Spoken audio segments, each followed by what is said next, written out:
Waalaikumsalam warahmatullahi wabarakatuh.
Tugas kita tidak lain hanyalah mengajak kepada mereka dengan bil hikmah, dengan cara-cara yang terbaik, dan wal mau'izatil hasanah, dengan contoh teladan suri teladan yang terbaik.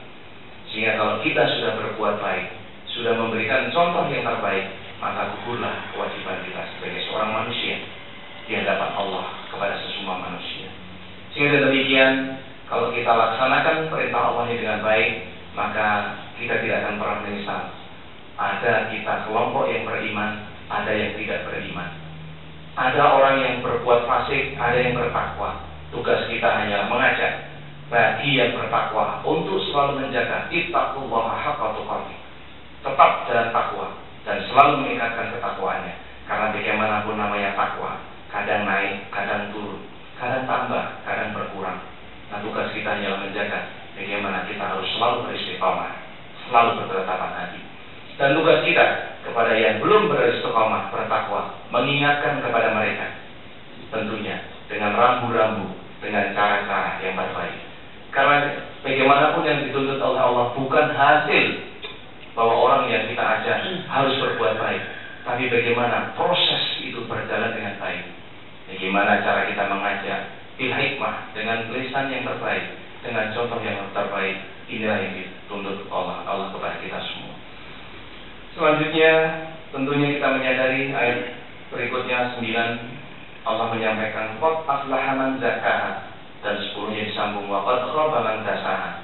Maka konsekuensi orang yang membersihkan diri, orang yang mensucikan diri dari hal-hal yang sifatnya dilarang oleh Allah, maka dia akan mendapatkan kebahagiaan. Qad aflaha man zakkaha, sungguh berbahagia. Bahagiaan tentunya Allah tidak akan pernah memberikan. Kalau Anda sudah berbahagia dunia, di akhirat belum tentu kita mendapatkan kebahagiaan. Tapi kalau kita ingin mendapatkan di akhirat yang seluasnya luar biasa itu, tidak mungkin Anda puas berbahagia di dunia. Karena bagaimanapun namanya nafsu tidak akan pernah punya unsur puas.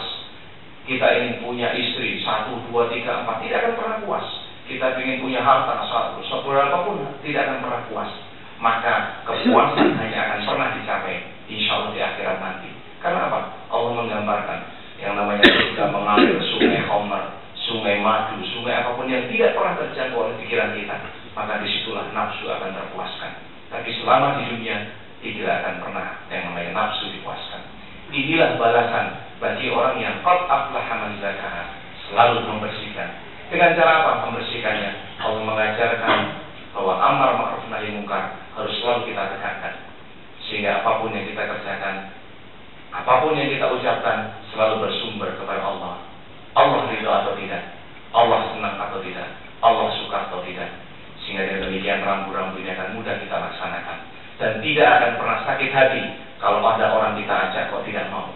Karena kadang-kadang mohon maaf, kalau kita mengajak orang itu tidak mau, kadang-kadang kita yang marah, kadang-kadang kita yang sakit hati. Padahal tidak boleh, karena tugas kita yang mengajak. Perkara dia mau atau tidak, hidayah Allah lah yang menuntun mereka. Wa qad khaba man dassaha. Selanjutnya pada ayat 10 Allah menyampaikan, dan sungguh merugilah orang yang mengotori jiwanya. Perbuatan yang tidak baik kadang tidak sadar, kecil, sedikit, lama-lama seperti noktah, seperti titik-titik hitam yang akhirnya hati itu tidak bisa dipakai untuk bersermin. Maka jangan heran kalau kadang-kadang orang merasa bangga berbuat salah. Tidak akan mungkin kalau dia merasa bangga berbuat salah kalau tidak terbiasa terbentuk dari dulu. Sehingga demikian, jamaah cuma yang berbahagia. Marilah kita renungkan bersama 4 ayat ini, bagaimana tanggung jawab kita sebagai seorang manusia di hadapan Allah untuk selalu meningkatkan ketakwaan kita, untuk selalu berusaha menjadi manusia yang beruntung di dunia dan akhirat dengan selalu membersihkan jiwa-jiwa kita.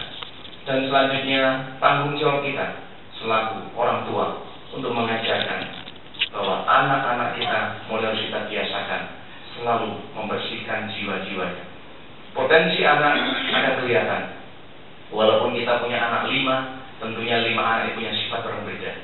Ada yang sifatnya rakus muncul, ada yang sifatnya pelit muncul, ada yang sifatnya selalu egois muncul.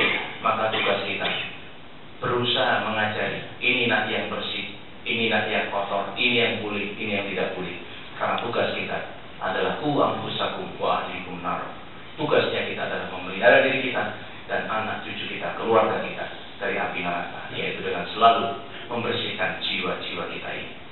Jamaah Jumat yang berbahagia, tentunya kalau kita lihat Allah menurunkan agama ini, Islam, dinul Islam ini sebetulnya merupakan ringkasan cerita-cerita yang dahulu. Zaman sekarang saya kira sudah ada yang namanya lesbian, homoseksual. Zaman dulu sebetulnya sudah ada. Zaman dulu juga sudah ada yang namanya pelacuran. Cuma konsekuensi dari yang namanya pelacuran, gay, lesbian, sudah Allah jabarkan. Bagaimana kaum yang dimusnahkan dengan hujan batu, bagaimana kaum nabi tertentu dimusnahkan dengan namanya halilintar. Sehingga kalau Allah mau sebetulnya mudah, kita dibikin menjadi satu golongan, satu didadakan kelompok orang baru, yaitu orang yang bertakwa. Tapi inilah Allah memberikan pilihan kepada kita, bahwa sesuatu pilihan mengandung konsekuensi. Anda mau telanjang bulat silakan, tapi Allah mengajarkan berpakaianlah yang baik.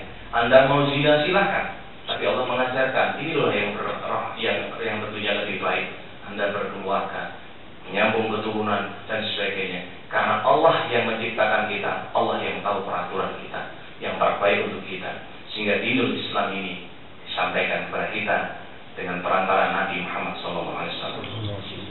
Jamaah sidang Jumat yang berbahagia, kalau kita perhatikan secara sederhana, maka tugas kita hanyalah membiasakan.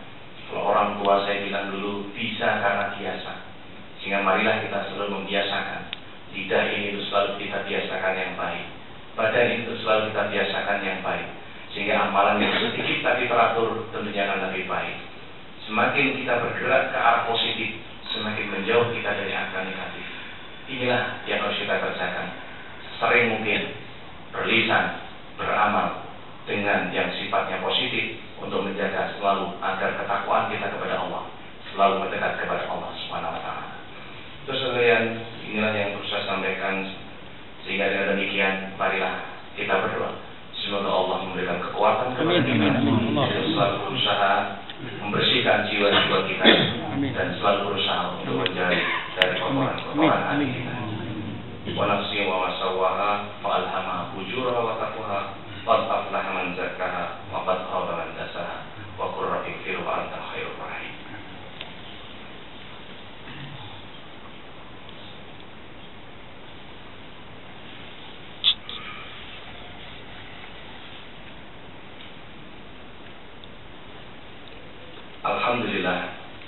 Alhamdulillahirabbil alamin.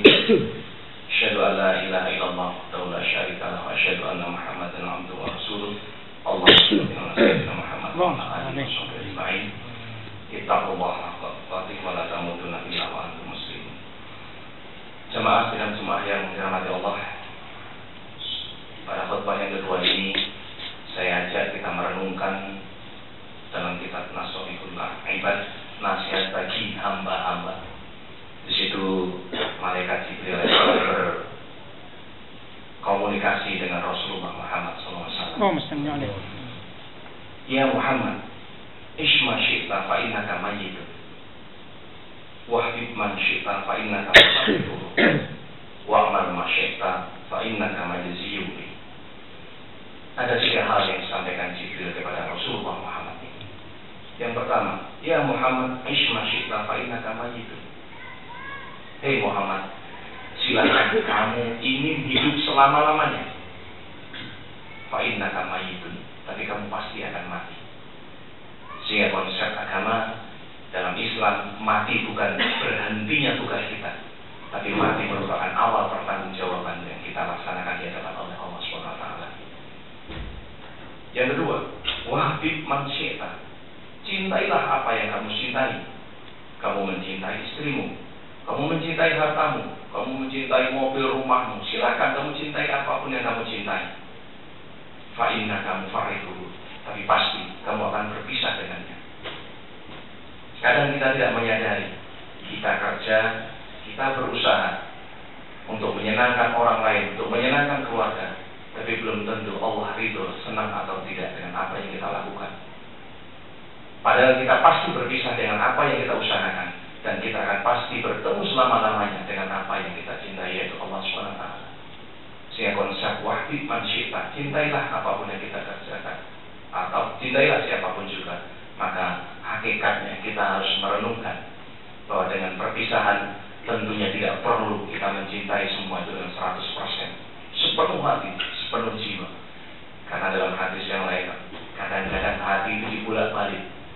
Mungkin hari ini kita menyukai dia, tapi mungkin besok sudah tidak mencintai dia. Mungkin kita hobi dengan ini, tapi besok sudah tidak hobi dengan itu.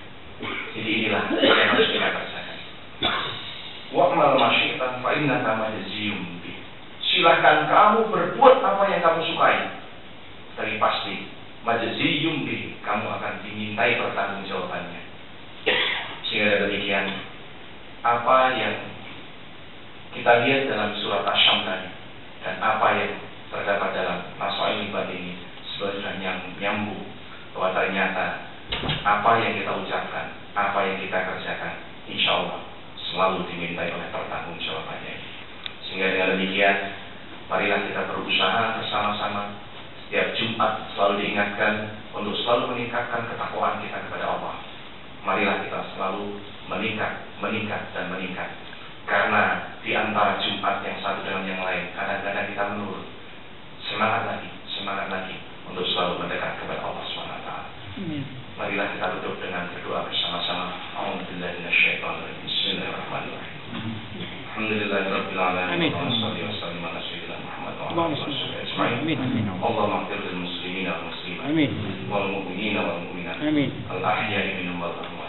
Innaka ala kulli syai'in qadir. Amin. Allahumma ighfir li wa li walidayya warhamhuma kama rabbayani shighran wa li jami'il muslimina wal muslimat wal mu'minina wal mu'minat. Rabbana zalamna anfusana wa illam taghfir lana wa tarhamna lanakunanna minal khasirin. Allahumma a'inna ala dzikrika wa syukrika wa husni ibadatika ya arhamar rahimin. Rabbana hab lana min ladunka rahmah wa hayyi' lana min amrina rasyada. Rabbana atina fid dunya hasanah wa fil akhirati hasanah wa qina adzabannar. Allahumma arinal haqqa haqqan warzuqna